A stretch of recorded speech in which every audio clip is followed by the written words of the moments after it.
গৌতম বুদ্ধৰ বাণী। যদি আপোনাৰ হাতত অলপ সময় আছে তেন্তে ভিডিঅ'টো সম্পূৰ্ণকৈ চাব। ভিডিঅ'টোত কেইটামান আপোনাৰ জীৱন সলনি কৰিব পৰা বাণী কোৱা হৈছে। এই বাণীসমূহ মানি চলিবলৈ চেষ্টা কৰিব। আপুনি বহুতো কথা ভিডিঅ'টোৰ পৰা শিকিব পাৰিব। আহকচোন অলপো পলম নকৰি বাণীসমূহ শুনি লওঁ। প্ৰতিটো অভিজ্ঞতাই কিবা নহয় কিবা এটা শিকায়। প্ৰতিটো অভিজ্ঞতাই গুৰুত্বপূৰ্ণ, কাৰণ আমি আমাৰ ভুলৰ পৰা শিকোঁ। ইচ্ছা হৈছে সকলো দুখৰ মূল। জীৱনত প্ৰথম ভুলৰ অৰ্থ এইটো নহয় যে ই আটাইতকৈ ডাঙৰ ভুল। এই ভুলৰ পৰা শিকি আগবাঢ়ি যাওক। যাৰ চিন্তা বিশুদ্ধ, তেওঁৰ হৃদয় মন্দিৰৰ দৰে নিৰ্মল। প্ৰতিটো দিনৰ গুৰুত্ব বুজিব। প্ৰতিদিনে এটা নতুন উদ্দেশ্য পূৰণৰ বাবে নতুন ব্যক্তিৰ জন্ম হয়। ভাল সংগী নাপালে অকলে খোজ কাঢ়িব, যেনেকৈ হাতীয়ে অকলে অৰণ্যত বিচৰণ কৰে। আপোনাৰ প্ৰগতিৰ বাধাৰ সৃষ্টি কৰা সকলক এৰি অকলশৰীয়া হোৱাই ভাল। তোমালোক সকলোৱে দয়ালু, জ্ঞানী আৰু সঠিক মনৰ হ'ব লাগিব। যিমানেই বিশুদ্ধ হৈ জীয়াই থাকিব, সিমানেই জীৱনটো উপভোগ কৰিব পাৰিব। সৌন্দৰ্য মুখত নহয়, সৌন্দৰ্য থাকে হৃদয়ৰ পোহৰত।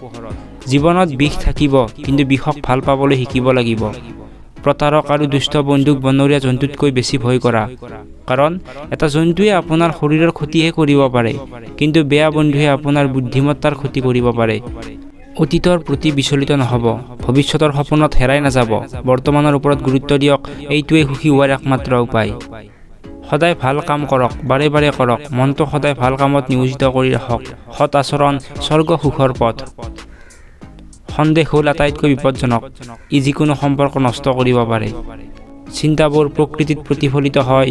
যদি কোনোবাই কু-অভিপ্ৰায়েৰে কথা কয় বা কাম কৰে, তেন্তে তেওঁৰ পিছে পিছে দুখো আহে। আৰু যদি কোনোবাই ভাল চিন্তাৰে কথা কয় বা কাম কৰে, তেন্তে ছাৰ দৰে সুখ তেওঁৰ পিছে পিছে আহে। আপোনাৰ ভৱিষ্যতৰ চিন্তা নকৰিব, বৰ্তমানত জীয়াই থাকক আৰু আপোনাৰ বৰ্তমানৰ উন্নতি কৰক। আপোনাৰ ভৱিষ্যত স্বয়ংক্ৰিয়ভাৱে উন্নত হ'ব। সংগত কোৱা হাজাৰ ভুল শব্দতকৈ জীৱনত শান্তি কঢ়িয়াই অনা এটা শব্দই হৈছে মৌনতা। জীৱনত যিমানেই ভাল কিতাপ পঢ়ক বা ভাল উপদেশ শুনা নহওক কিয়, কিন্তু তাৰ পৰা পোৱা তথ্য জীৱনত ব্যৱহাৰ নকৰালৈকে কেতিয়াও কামত নাহিব। আমি কৰা ভুলৰ শাস্তি আমি তৎক্ষণাত নাপাবও পাৰোঁ, কিন্তু কোনো এটা সময়ত নিশ্চয় পাওঁ। খং উঠাটো কাৰোবাৰ ওপৰত পেলাবলৈ গৰম কয়লা ধৰি ৰখাৰ দৰে। ই আপোনাক প্ৰথমে জ্বলাই দিব। আনৰ প্ৰতি ঈৰ্ষা নকৰিব। যিজনে আনক ঈৰ্ষা কৰে, তেওঁ কেতিয়াও মনৰ শান্তি নাপায়। কোনো পাপক সৰু বুলি নাভাবিব।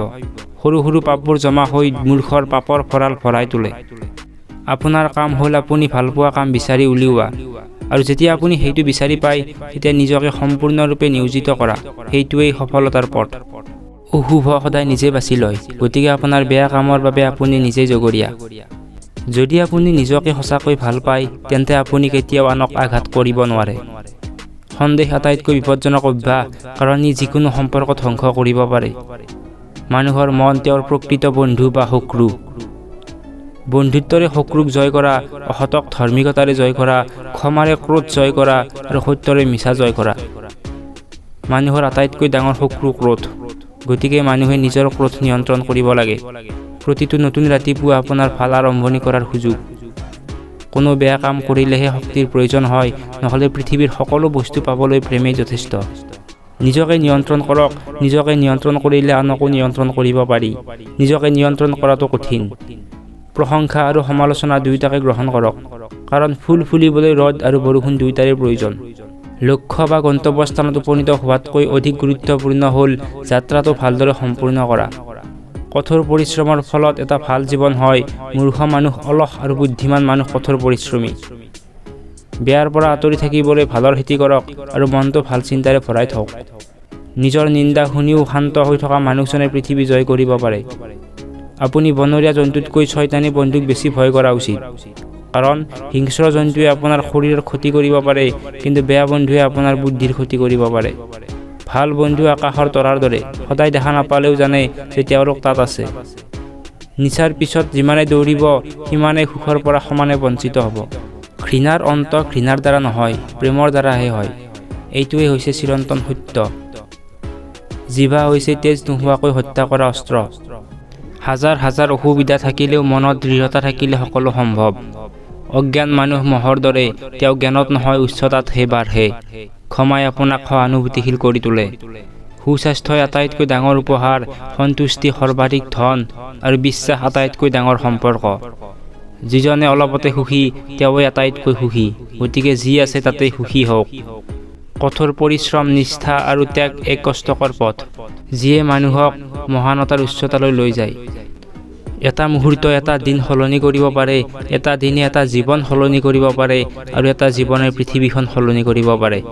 মহান লোক প্ৰশংসা বা সমালোচনাৰ দ্বাৰা প্ৰভাৱিত নহয়, ঠিক যেনেকৈ শক্তিশালী শিল এটা ধুমুহাই জোকাৰি নাযায়। হাজাৰ যোদ্ধাক জয় কৰাটো সহজ, কিন্তু যিজনে নিজকে জয় কৰে তেওঁৱেই প্ৰকৃত বিজয়ী। অতীত যিমানেই কঠিন নহওক কিয়, সদায় নতুনকৈ আৰম্ভ কৰিব পাৰি। জীৱনটো ভাগ্যৰ কথা, মৃত্যু সময়ৰ কথা, কিন্তু মৃত্যুৰ পিছতো মানুহৰ হৃদয়ত জীয়াই থকাটো কৰ্মৰ কথা। অহিংসাই আপোনাৰ মনত শান্তি প্ৰতিষ্ঠা কৰে। প্ৰতিটো দিনেই নতুন দিন।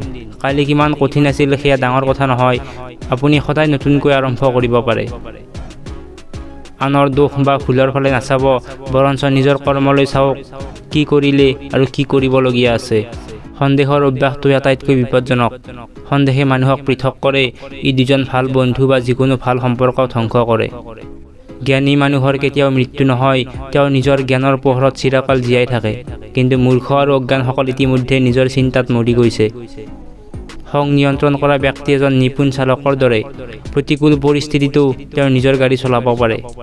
যিজনে অলপতে সুখী তেওঁৱে আটাইতকৈ সুখী, গতিকে যি আছে তাতেই সুখী হওক। সকলো বেয়া কাম মনৰ বাবেই হয়। যদি মন সত্য আৰু সৎ কৰ্মৰ ফালে ৰূপান্তৰিত হয়, তেন্তে অনৈতিক কাৰ্যৰ চিন্তাও মনলৈ নাহে। ভিডিঅ'টো সম্পূৰ্ণকৈ চোৱাৰ বাবে আপোনাক অশেষ ধন্যবাদ। যদি কথাখিনি শুনি ভাল লাগিছে তেনেহ'লে মোৰ এই চেনেলটো ছাবস্ক্ৰাইব কৰিবলৈ নাপাহৰিব। আজিলৈ ইমানেই, বাই।